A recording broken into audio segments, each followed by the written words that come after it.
जय हिंद दोस्तों। आप देख रहे हो इज़राइल में इतना भयंकर आपदा आई है, फिर भी इज़राइल हर मोर्चे पे डटा हुआ है। इज़राइल एक साथ 8-8 देश से मोर्चा ले रहा है क्योंकि इज़राइल का हर नागरिक एक सैनिक है। भारत में कुछ लोग नहीं चाहते कि भारत का जो सैन्य शक्ति है, इज़राइल की तरह हो। इज़राइल की तरह भारत के पास 5 से 7 लाख नौजवान का ऐसी तादाद रहे, जो इमरजेंसी पर, जो विपत्ति पर तुरंत सेना में काम आ सके, ऐसा कुछ लोग नहीं चाहते। उन्हें पता है कि भारत अगर सैन्य शक्ति मजबूत हो जाएगा तो वे अपने एजेंडा में सफल नहीं हो पाएंगे। आप लोग को पता है भारत का जियोग्राफिकल कंडीशन बहुत नाजुक है। एक तरफ चीन है, दूसरी तरफ पाकिस्तान है और एक तरफ अभी बांग्लादेश है।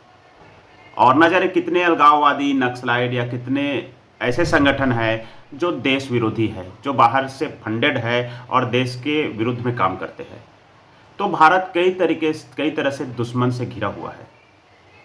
आपने स्वर्गीय जनरल विपिन रावत के बारे में सुना होगा। विपिन रावत जी बार बार कहते हैं कि भारत को हमेशा ढाई मोर्चे में तैयारी करनी पड़ेगी। वो ढाई मोर्चे वाला शब्द है ना, बहुत व्यापक है।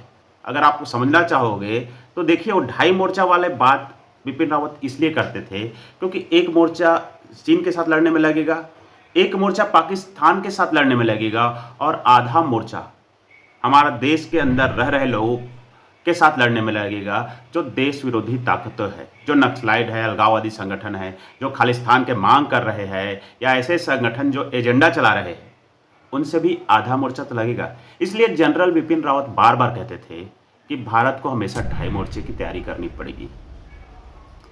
आज देखो, आज अभी संसद में जय फिलिस्तीन के नारे लगना चालू हो गए। लोग फिलिस्तीन को सपोर्ट कर रहे हैं।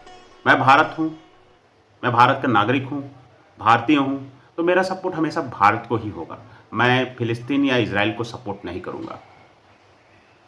तो जय फिलिस्तीन के नारे लगाने वाले अगर पाकिस्तान से हमारा मुकाबला हुआ तो क्या वो भारत की तरफ रहेंगे या पाकिस्तान की तरफ?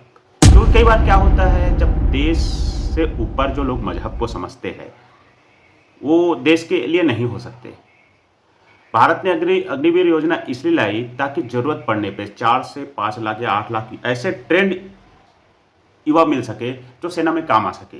लेकिन आजकल चालबाज, भ्रष्ट और निकम्मी जो नेता है या पार्टीज है, ये लोगों को बरगला रहे हैं और अपने, जिससे देश की युवा के प्रति जो जो सोच होना चाहिए वो नहीं हो पाता। आप ही देखिए, अगर भारत को ढाई मोर्चे में लड़ाई लड़ना है तो देश के साथ युवा शक्ति भी होना चाहिए। हर युवाओं को सोचना चाहिए, क्योंकि वैसे भी जॉब पाना बहुत मुश्किल है। हमारे पॉपुलेशन जिस ग्रोथ से बढ़ रहा है, बेरोजगारी जिस तरीके से बढ़ रही है, उतना जॉब गवर्नमेंट से क्रिएट नहीं हो पाएगा। तो यदि आप 5 साल 4 साल भी अगर आपने सेना में दिया है या सेना के साथ काम कर रहे हो, अग्निवीर योजना के रूप में आप काम किए हो, तो आप में एक स्किल आ जाएगा। आप जान रहे हो, भारत में बेरोजगारी का मुख्य कारण यह भी है कि स्किल डेवलपमेंट एजुकेशन सिस्टम के द्वारा जो होना चाहिए एक्चुअल में वो नहीं हो पा रहा है। अग्निवीर योजना के तहत आपको जो स्किल डेवलपमेंट है ना, वो अच्छा हो जाएगा। आप प्राइवेट सेक्टर्स में, इंडस्ट्रीज में, फैक्ट्रीज में as a safety officer, security officer आसानी से आपका पोस्ट हो जाएगा। तो आपके लिए कोई हानि नहीं है। नेता या कोई भी कुछ बोले कि 4 साल बाद आप बेरोजगार हो जाएंगे, 4 साल बाद आपके पास रहने के लिए कुछ नहीं रहेगा। आपने कर लिया बीए, बीकॉम या कोई डिग्री भी कर लिया ना, तो भी आप बेरोजगार हो जाओगे, क्योंकि अपना एजुकेशन सिस्टम में वो मैच्योरिटी नहीं आया कि आपको आपको अच्छा तकनीकी ज्ञान कर सके जो आपको जॉब अवेलेबल करा सके। कुछ साल पहले एक बहुत बड़ा आईटी कंपनी है, उसने सीधा कमेंट्स किया था कि भारतीय जो एजुकेशन इंस्टीट्यूट है वो एजुकेटेड युवा बना रहे, क्वालिफाइड नहीं। तो अगर आप अग्निवीर योजना पे आप ज्वाइन कर लेते हो तो आपको क्वालिफाइड रहोगे, आपके पास सेफ्टी, सिक्योरिटी और जितनी भी प्राइवेट सेक्टर, फैक्ट्रीज है, सब जगह आपके पास जॉब अपॉर्चुनिटी रहेगी। अभी बीच में एक न्यूज़ आया था कि मस्जिदों से अग्निवीर योजना बनाने का फरमान जारी किया था। अच्छी बात है, क्योंकि 4 या 5 साल जो देश के युवा अगर अग्निवीर योजना से जुड़े रहेंगे ना, तो राष्ट्रवादी ही बन जाएंगे, वो देशभक्त ही रहेंगे।